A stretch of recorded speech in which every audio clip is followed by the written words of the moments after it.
AITA for kicking my sister and her newborn out because she keeps calling my dog dirty. When my sister called me a few months ago, telling me she needed a place to stay, I didn't even hesitate. She had just had a baby, and her situation was a little complicated. She had split from the baby's father, didn't have a stable place to live, and was feeling overwhelmed with being a new mom. I figured, no problem. I have a decent-sized home, and it's just me and my golden retriever, Max. I could help her get on her feet for a few months while she figured things out. Family helps family, right? I thought I was doing something good. What I didn't expect was how quickly it would turn into an absolute nightmare. The moment she stepped into my house, it was like she had some sort of radar locked onto Max. He came trotting up to her, tail wagging, because he's literally the friendliest, most affectionate dog on the planet. Before I could even introduce them, she recoiled and gave me this disgusted look. Ugh. You didn't tell me he was going to be inside all the time, she said, clutching her newborn closer to her chest like Max was some kind of rabid wolf. I laughed it off at first, thinking she was just tired or overwhelmed from the move. Yeah, he's an indoor dog, I told her, scratching Max behind his ears. But don't worry, he's super clean. I keep up with his grooming, and he's well trained. She pursed her lips and didn't say anything, but I could already feel the tension creeping in. That first week was a disaster. Every little thing Max did seemed to bother her. If he walked past the baby's bassinet, she'd tense up like he was about to pounce. If he lay on the couch, she'd make a show of grimacing and dusting off the cushions. And then the comments started. Dogs don't belong inside, especially near a newborn, she muttered as she wiped down the coffee table for the third time that day. He's covered in germs, you know. Babies are really fragile. I tried to be patient. I really did. I told her that Max was clean, that I bathed him regularly, that he was vaccinated and perfectly safe. I even agreed to keep him out of the nursery, which I thought was a more than reasonable compromise. But no. That wasn't enough. Every day, there was something else. If Max walked into the living room while she was there, she'd shoot me a pointed look and say, "Can you put him somewhere else? It makes me nervous when he's near the baby." If he sat near her on the floor, just chilling like he always does, she'd shift uncomfortably and say, "I don't want dog hair near the baby's things. Can you keep him in another room?" I reminded her, again, that this was his home. That he wasn't some wild animal she had to be afraid of. That he wasn't going anywhere. She didn't like that answer. It got worse. One night, I came home from work to find the entire living room smelling like disinfectant. The couch, Max's favorite spot, was damp, like she had sprayed it down with something. I asked her what was going on, and she just shrugged and said, "I had to disinfect everything. He's always lying on the furniture, and I don't want the baby exposed to all that bacteria." That was the moment I started to get really pissed off. Not just because she was treating Max like a disease-ridden pest, but because she was acting like she had the right to decide what was acceptable in my home. I told her to cut it out, that she needed to stop acting like Max was a health hazard, but she just rolled her eyes and said, "You wouldn't understand because you don't have a baby." The final straw came a few days later. I was in the kitchen when I heard Max let out a soft whimper. Not a yelp, not a bark, just a soft, confused sound, like he'd been startled.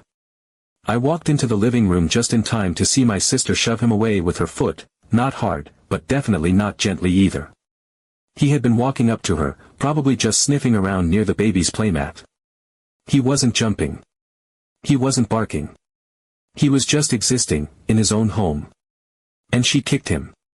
Something inside me snapped. I don't even remember exactly what I said, but I do know that I yelled. I asked her what the hell she thought she was doing, why she thought it was okay to put her hands, or feet, on my dog. She looked startled at first, then defensive. I didn't hurt him, she shot back, eyes wide like I was the unreasonable one. I just don't want him near the baby. I told her, very clearly, that if she had such a problem with Max, then she was free to find somewhere else to stay. That I had been more than accommodating, and I wasn't about to let her treat my dog like garbage just because she had some irrational fear of him. That's when the tears started. She accused me of caring more about a dog than her and her baby. She said I was being cold and heartless, that she was just trying to protect her child, that I was choosing a pet over my own family.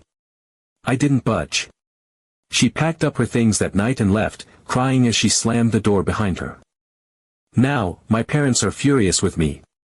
They think I should have been more understanding, that I should have made Max stay outside while she was here, that I should have prioritized my sister and my newborn niece over a dog. But here's the thing, Max is not just a dog. He's my family. He has never hurt anyone. He has never been aggressive. He has never given her a single reason to fear him, other than the fact that he exists. I was willing to compromise, to keep him out of the nursery, to be mindful of her comfort. But I was not willing to make him live like an outcast in his own home, and I sure as hell wasn't going to let her treat him like trash. So, am I the asshole for choosing my dog over my sister? Because honestly, I don't feel like I am. Update 1. It didn't take long for my parents to start their campaign. At first, it was subtle, the kind of guilt-tripping that sneaks up on you in everyday conversations. My mom would call, her voice laced with disappointment, telling me how my sister was struggling, how she was exhausted all the time, how she barely had a moment to breathe with the baby keeping her up all night. She told me my sister had nowhere stable to go, that she was bouncing between friends' houses, that she was too embarrassed to ask anyone else for help. Then she would pause, letting the weight of it settle, waiting for me to step in and offer to fix it. She asked how I could turn my back on my own sister, how I could let my newborn niece go without a safe and stable place to live. She spoke like I had kicked them out onto the street, like I had slammed the door in their faces without a second thought.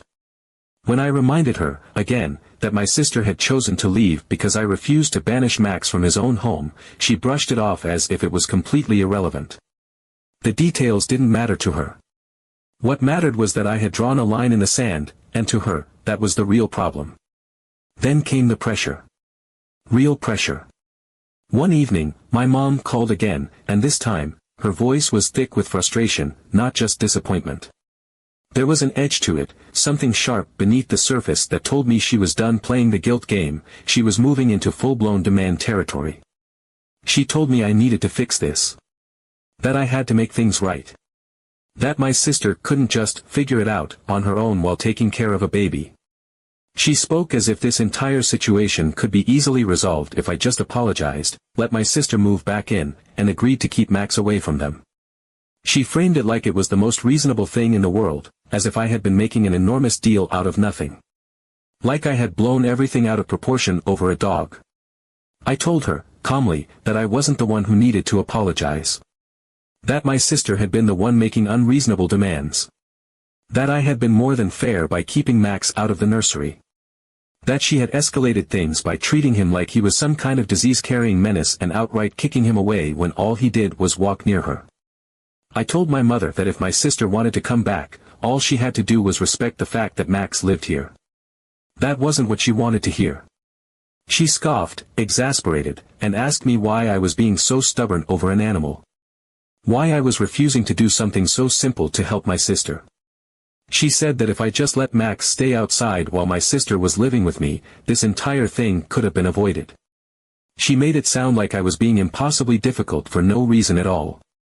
When I told her, once again, that Max wasn't just a dog to me, she sighed heavily, the kind of sigh that told me she thought I was being ridiculous. Then she told me that if I wasn't going to be reasonable, then maybe my father should talk to me instead. That's when my dad got involved. But he didn't yell. He didn't scold. He didn't guilt-trip me like my mother had. Instead, he did something worse, he made it sound like I had wronged my sister. That I had done something to her instead of simply standing my ground. He told me it was my responsibility to understand my mistake. That I had been cruel to my own sister in her time of need. That I should be ashamed of how I had treated her when she was struggling as a new mother. That I needed to let her come back and do better this time. He spoke as if I had thrown her and the baby onto the street in the middle of the night.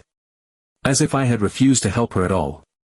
As if I hadn't already been more than accommodating until she started acting like she had the right to control my home. I told him that she was free to come back as long as she respected my home. That I was not going to make Max suffer in his own house just because my sister had decided she couldn't live with a dog. That it was her problem, not mine, if she couldn't handle that. He scoffed, the way he always did when he thought I was being immature, and said, "That dog is not more important than your own family." I told him, very calmly, he is my family. Update 2. After my parents realized I wasn't just going to cave to their guilt trips, my sister decided to take matters into her own hands. At first, she approached me with carefully constructed messages, each one dripping with regret and a kind of vulnerability designed to pull at my heartstrings. She painted herself as someone who had made an unfortunate mistake, someone who hadn't intended for things to escalate the way they had. She told me she was struggling, that she was exhausted, that every day felt like an uphill battle. She said she was living in a cramped space with a friend who barely tolerated the presence of a baby, a friend who hadn't signed up for a screaming newborn and who reminded her of that fact at every turn. She described nights spent rocking her baby to sleep in a too small room, nights where she would cry because she didn't know how she was going to keep going like this. She told me she never meant for things to get this bad, that she wished things had gone differently. She framed it as though she had just been doing what any good mother would do, as though her actions had never been about me or about Max, but about protecting her child. She said she understood that I loved my dog, that he was important to me, but that I needed to understand her side too. She was a mother now, and mothers had to prioritize their children above all else. That was just the way things were. She insisted that she hadn't been trying to hurt me, that she hadn't meant to offend me, but I had to see reason. She wasn't asking me to get rid of Max, she said, she was only asking for a little compromise, just enough to ensure the safety of her child. I read the message and set my phone down without replying. There was nothing to say. When I didn't respond the way she wanted, her tone shifted. The carefully measured regret vanished, replaced by something much colder. Her words became sharper, more pointed, laced with an undercurrent of resentment. She accused me of being heartless, of abandoning her when she had nowhere else to go, of choosing an animal over my own blood. She told me I needed to take a long, hard look at myself, because my actions said more about the kind of person I was than any words ever could. I don't know how you can live with yourself, knowing you chose a dog over me and my baby, she wrote. Isn't that a huge red flag about the kind of person you are? What does that say about your priorities? I stared at the message for a long time, feeling the weight of her words pressing down on me. This wasn't just guilt anymore. It was an outright attack on my character.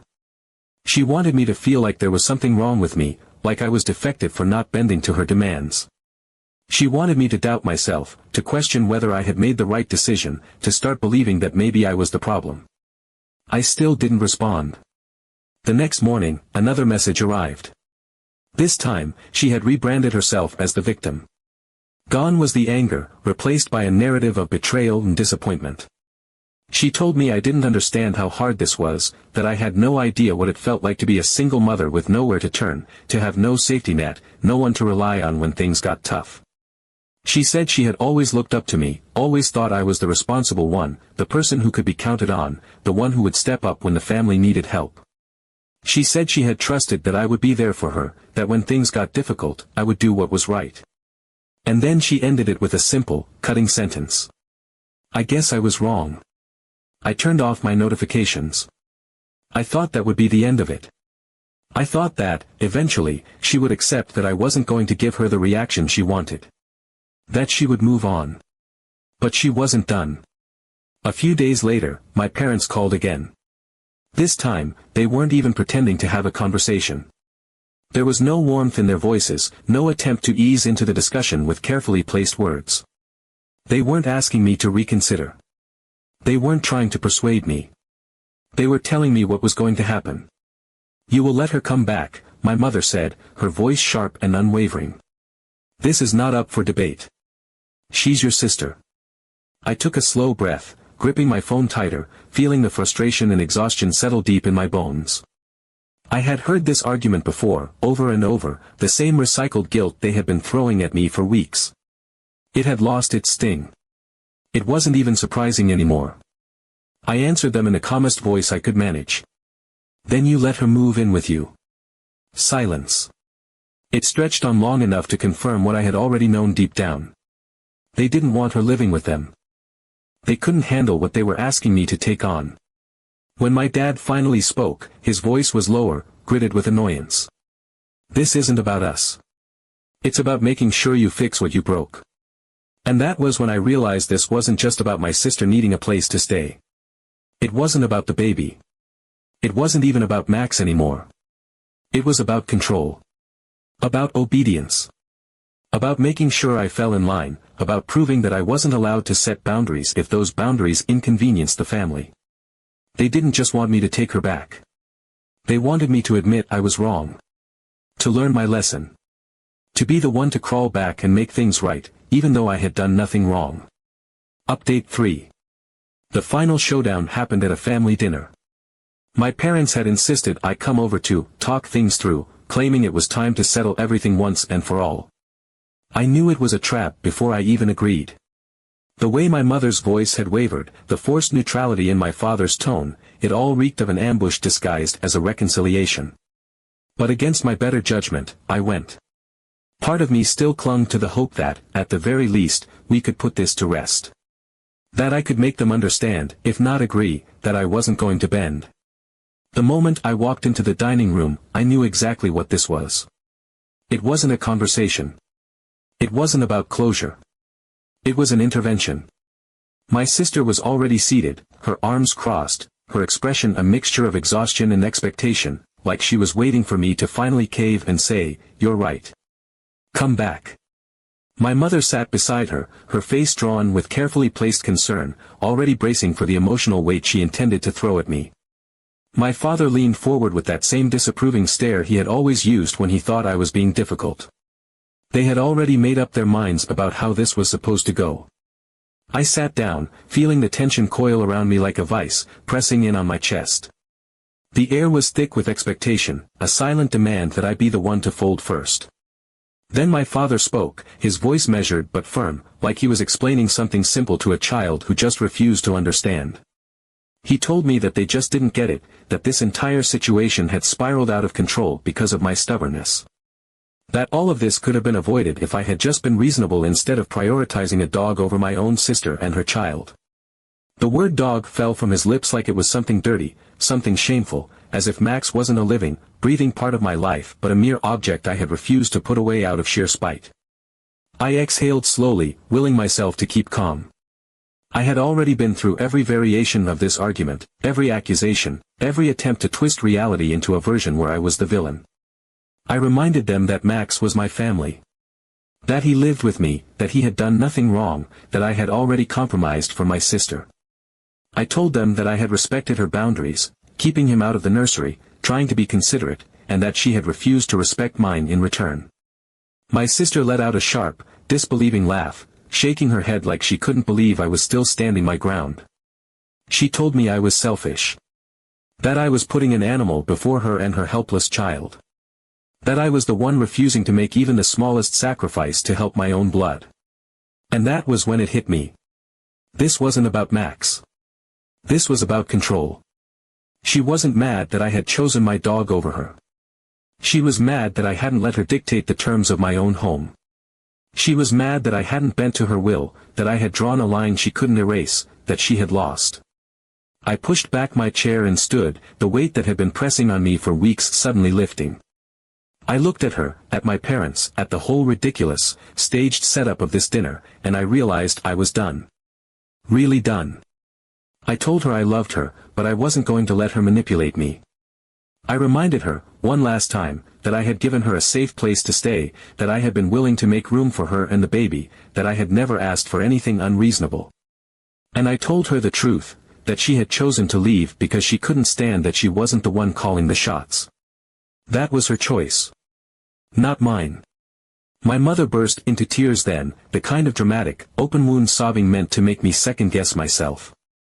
My father shook his head, muttering something about disappointment, about how he had expected better from me. My sister just sat there, silent at first, then glaring, her lips curling into something bitter as she spat out that she hoped I enjoyed being alone with my dog. Update 4. A week passed in complete silence. After the dinner, after the guilt, after the storm of manipulation had finally lost momentum, everything just stopped. No calls, no texts, no sudden, unwanted visits. It was as if my family had finally accepted my decision, or at least realized that I wasn't going to be broken down by their pressure. For the first time in weeks, my house felt peaceful again. No tension hanging in the air, no constant second-guessing, no waiting for the next emotional ambush. Just me and Max, living the way we always had, without someone treating him like a disease that needed to be eradicated. I settled back into my routine, went back to enjoying my space, let the weight of the past few months fade into the background. And then she called. Her name flashed across my screen, and for a split second, I considered letting it ring. I had ignored all of her previous attempts at messaging me, and I knew that whatever she had to say wasn't going to be some heartfelt apology. But curiosity won out, and I answered, already bracing myself for whatever guilt-laced monologue she had prepared. But there was no guilt this time. No sadness. No lingering sense of betrayal in her voice. She was giddy. Triumphant. The moment she started speaking, it was clear, she wasn't calling to fight. She was calling to gloat. Our parents had caved. They had finally done what she had wanted all along. They had paid for her to get an apartment of her own. It wasn't a mansion, it wasn't some high-end luxury space, but it was hers, completely covered by their money. She had won, or at least, that's how she saw it. No more relying on friends, no more crashing in places where she wasn't truly welcome. Now she had a place of her own, a place where she could do whatever she wanted, bring over whoever she wanted, live by her rules without having to listen to me. She emphasized that last part, like it was some final victory, like she had freed herself from the oppressive weight of my ridiculous boundaries. She went on about how finally she had the freedom she deserved, how finally she didn't have to put up with restrictions, how finally she could live the way she wanted without having to deal with someone controlling her environment.